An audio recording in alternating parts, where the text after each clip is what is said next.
까치까치 설날은 어저께고요. 우리 설날은 오늘이래요. 내일 모레가 음력으로 1월 1일. 보통 영어로는 루나 해피 뉴 이어, 또 우리 고유의 명절 설날입니다. 새해를 시작한 지 한 달이 더 지났지만 자칫 느슨해지고 흐트러진 새해 마음 새롭게 다시 시작하기에 딱 좋은 때이지요. 복된 새해를 기원하며 시 한 편 읽어드립니다. 설날 아침에. 설날은 해가 뜨지 않아도 좋다. 집집마다 가슴마다 해가 솟아날 테니. 설날은 까치가 울지 않아도 좋다. 골목마다 새해 인사 울려 퍼질 테니. 설날은 발갛게 꽁꽁 추워도 좋다.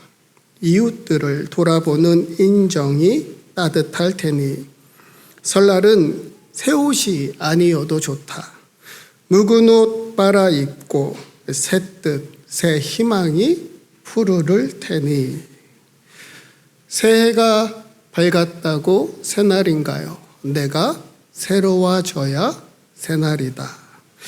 설 명절을 앞두고 온 가족 함께 예배 드리며 또 오늘은 교육자들이 대접하는 떡국도 맛있게 드시고 이성교회가 주관하는 윷놀이 즐겁게 하며 우리는 혼자가 아니라 함께 새뜻 새 희망으로 새해 새날 열어가는 저와 여러분 되기를 주님의 이름으로 축복합니다.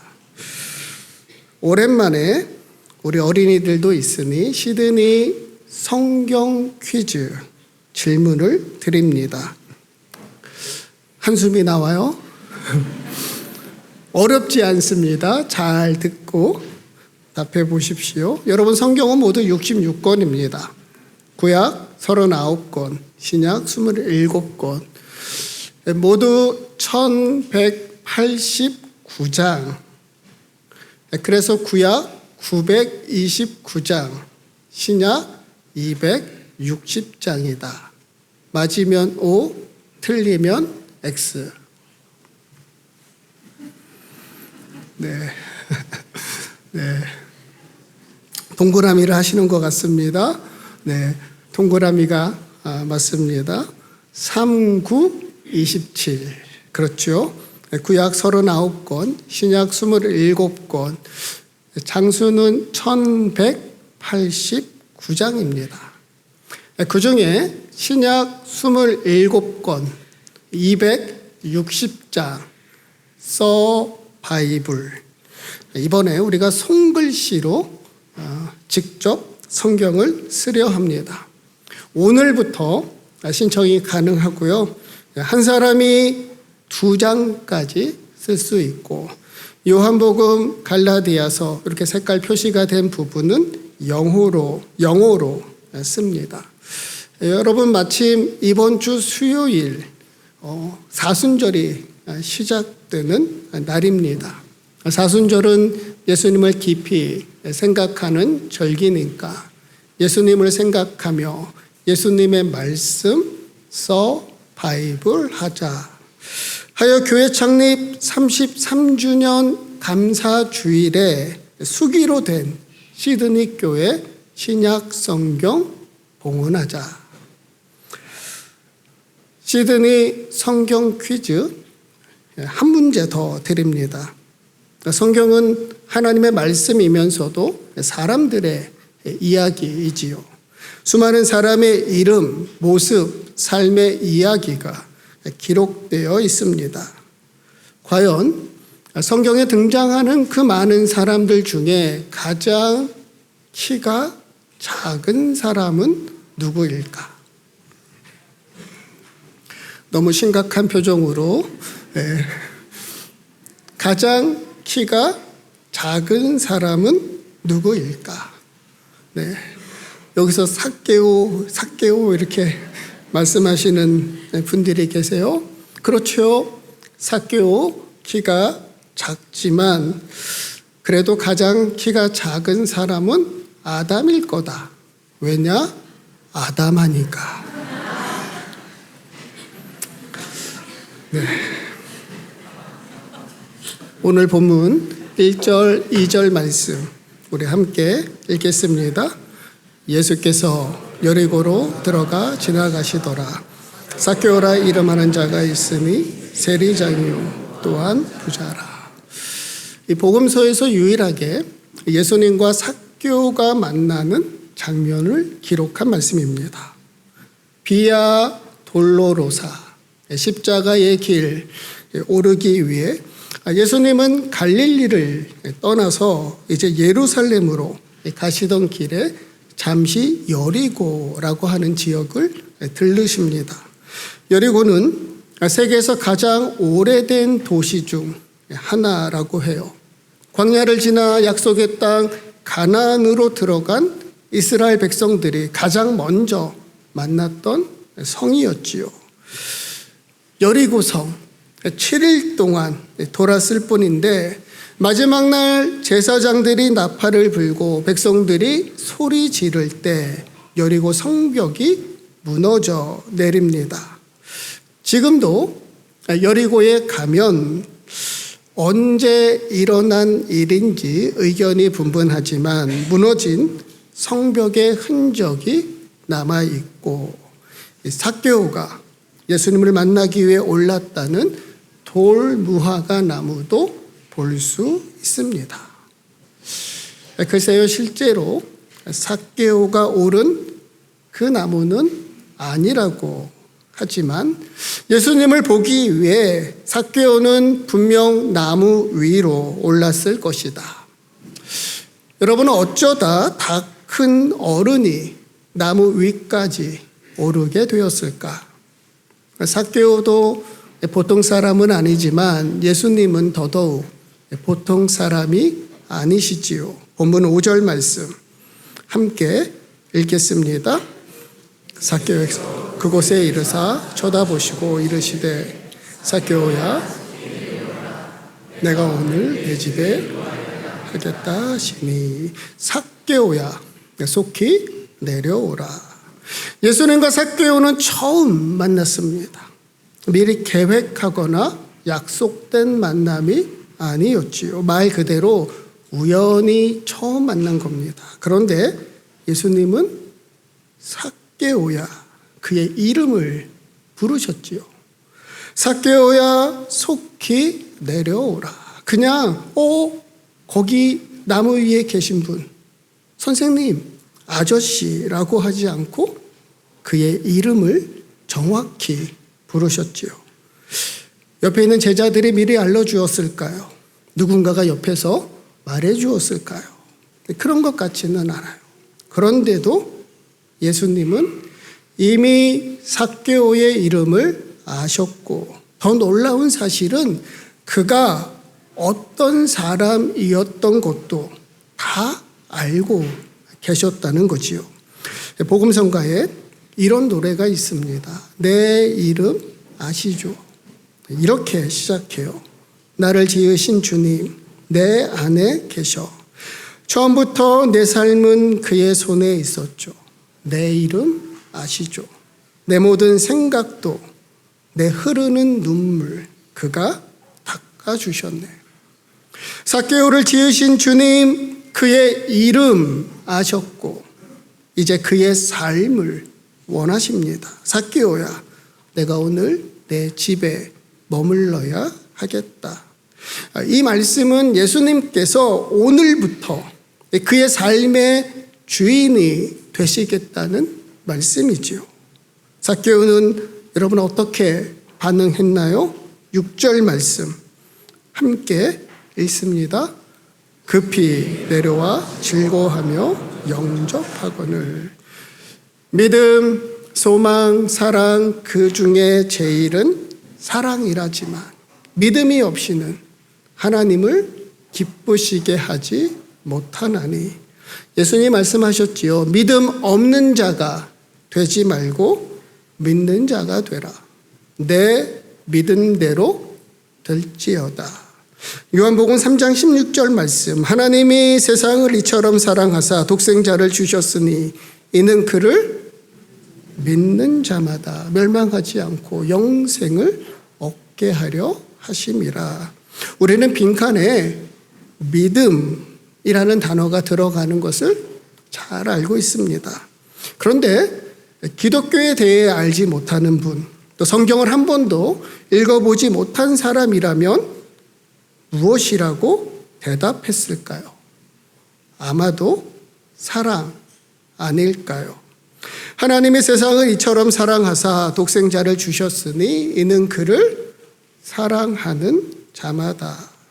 하나님이 우리를 이처럼 사랑하셨으니 우리도 하나님을 사랑하는 것이 마땅하지요. 그런데 하나님은 사랑이 아니라 믿음을 요구하신다. 왜 사랑이 아니라 믿음을 원하실까? 하나님은 사랑이십니다. 믿음, 소망, 사랑, 그 중에 제일도 사랑입니다. 하나님 사랑, 이웃 사랑, 가장 큰 계명이지요. 우리에게도 가장 소중한 것 말해보라고 하면 많은 분들 사랑이라고 말하지요.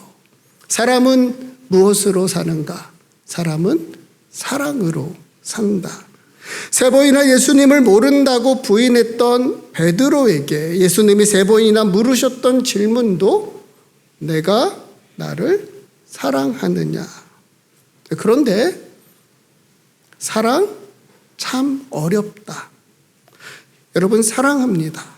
우리가 쉽게 말하지만 정말 누군가를 사랑한다는 게 쉬운 일인가요? 쉽지 않아요. 힘듭니다. 때로는 나 자신을 사랑하는 것도 어렵고, 본래 사랑은 우리에게 속한 것이 아니니까, 그럴 만한 능력도 우리에게는 없으니까 하나님은 사랑보다 먼저 믿음을 말씀하십니다. 우리가 누군가에게 복음을 전할 때 이렇게 말하지요. 예수님은 당신을 사랑하십니다. 그래서 당신도 예수님을 사랑하세요. 그렇게 말하시나요? 그렇지 않아요? 예수님 믿으세요. 하나님은 사랑으로 우리에게 다가오시고 우리는 믿음으로 하나님께 나아간다. 찬송가에 이런 노래가 있습니다. 주 예수 내가 알기 전 날 먼저 사랑했네. 우리가 예수님을 알기 전에 예수님은 먼저 우리를 사랑하셨고, 우리가 예수님께 나아가기 전에 예수님이 먼저 우리에게 다가오셨지요. 더욱이 예수님은 우리에게 사랑을 요구하지 않으시고 믿음을 원하신다. 믿음을 기뻐하신다. 그러면 여러분, 예수님이 원하시고 기뻐하시는 믿음은 무엇일까요? 작년에 이재철 목사님이 쓰신 책 성숙자반 우리가 함께 읽으며 화요 성경 공부했습니다. 그때 첫 번째 주제가 믿음이었어요. 성경이 바라는 믿음은 무엇인지 살펴보며 우리의 언어로 믿음을 설명해 보았습니다. 잠시 여러분에게도 시간을 드려볼게요. 옆에 계신 분에게 물어보세요. 믿음이 무엇입니까? 물어보세요. 답해 보세요. 믿음이 무엇인가요? The what is faith?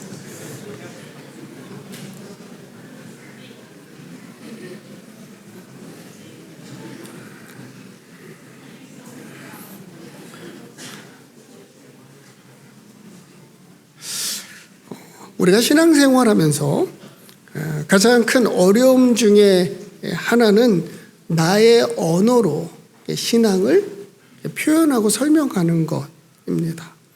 여러분, 믿음이란 무엇입니까? 구원이란 무엇인가요? 우리가 모르지 않아요. 그런데 나의 언어로 설명한다는 것이 쉽지 않습니다. 대부분 막연하게 추상적으로 대답할 때가 많지요. 아니면 성경 말씀 그대로 되풀이하거나 가령 믿음은 바라는 것들의 실상이요 보이지 않는 것들의 증거라. 틀린 답은 아니지만 바라던 답도 아니지요. 여러분에게 믿음은 무엇입니까? 이 성숙자반에서 이야기하는 믿음에 대해 몇 가지 말씀드리면 믿음은 순종이다. 믿음은 용기다. 믿음은 시선이다. 믿음은 삶이다. 믿음은 거룩한 부담이다. 믿음은 기다림이다. 믿음은 선택이다. 믿음은 모험이다. 이처럼 다양한 언어로 우리의 믿음을 설명할 수 있습니다. 그리고 오늘 이 본문 말씀에서도 믿음이 무엇인지 우리에게 한 가지 답을 주고 있어요. 그것은 믿음은 영접하는 것이다. 믿음은 영접하는 것이다. 여러분 삭개오의 반응이었지요. 급히 내려와 즐거워하며 영접하거늘. 여리고에 가신 분 예수님이시지요. 삭개오에게 먼저 다가가시고 그에게 먼저 말씀하신 분도 예수님입니다. 삭개오야, 속히 내려와라. 내가 오늘 내 집에 머물러야 하겠다. 여러분 믿음은 이처럼 주님의 먼저 사랑, 먼저 다가오심에 대한 반응입니다. 어떻게요? 그냥 받아들이는 거예요. 영어로 welcome, 환영하다, 영접하다. 나를 사랑하시고 나의 이름을 아시고 나에게 다가오시는 주님을 그냥 welcome, 환영하고 받아들이는 겁니다. 믿음은 그렇게 영접하는 것이다. 즐거워하며. 다른 종교와 우리 기독교가 다른 점이 여러 가지가 있지만 그 중에 하나는 방향성입니다.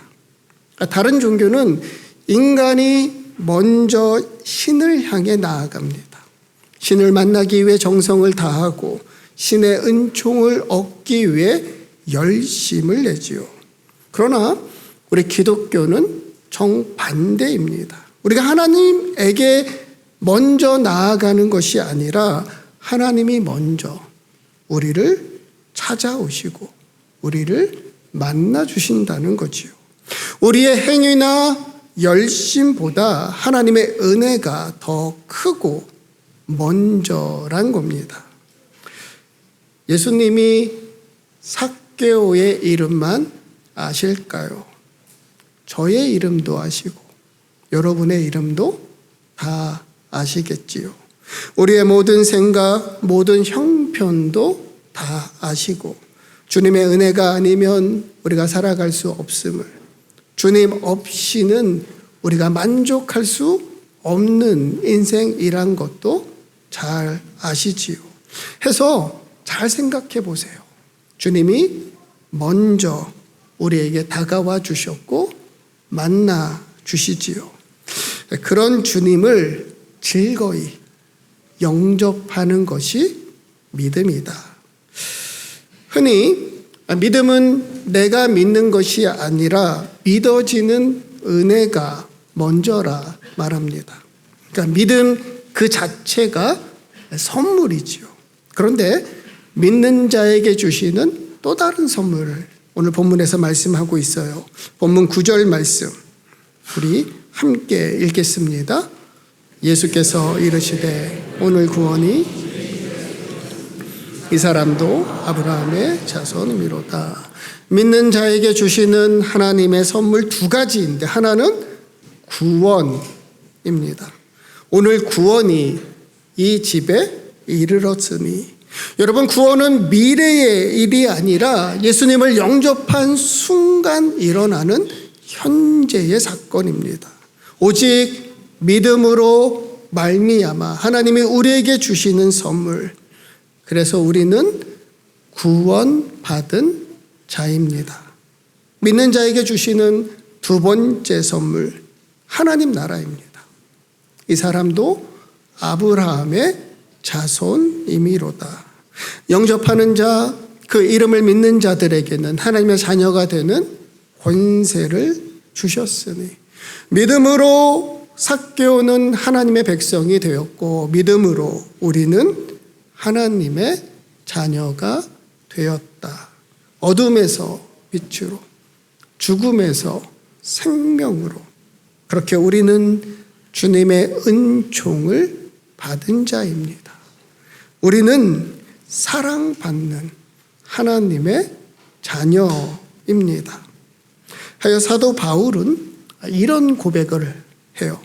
고린도후서 6장 10절 말씀 우리 함께 읽겠습니다. 근심하는 자 같으나 항상 기뻐하고 가난한 자 같으나 많은 사람을 부요하게 하고 아무것도 없는 자 같으나 모든 것을 가진 자로다. 저는 이 말씀이 우리에게 주시는 하늘의 신령한 복이라 믿습니다. 근심하는 자 같으나 항상 기뻐하고 가난한 자 같으나 많은 사람을 부요하게 하고 아무것도 없는 자 같으나 모든 것을 가진 자로다. 믿음은 영접하는 것이다. 먼저 우리를 사랑하시고 내 이름을 아시고 우리에게 먼저 다가와 주시는 그 주님을 즐거이 영접하는 것이다. 더욱이 영접하는 자, 그 이름을 믿는 자들에게는 하나님의 자녀가 되는 권세를 주셨으니 우리는 주님의 은총을 받은 자이다. 우리는 사랑받는 하나님의 자녀다. 바라기는 이 믿음으로 오늘도 우리 안에 계시는 그 주님과 함께 날마다 새날 복된 길 걸어가는 저와 여러분 우리 시드니 교회 믿음의 공동체 되기를 주님의 이름으로 축복합니다.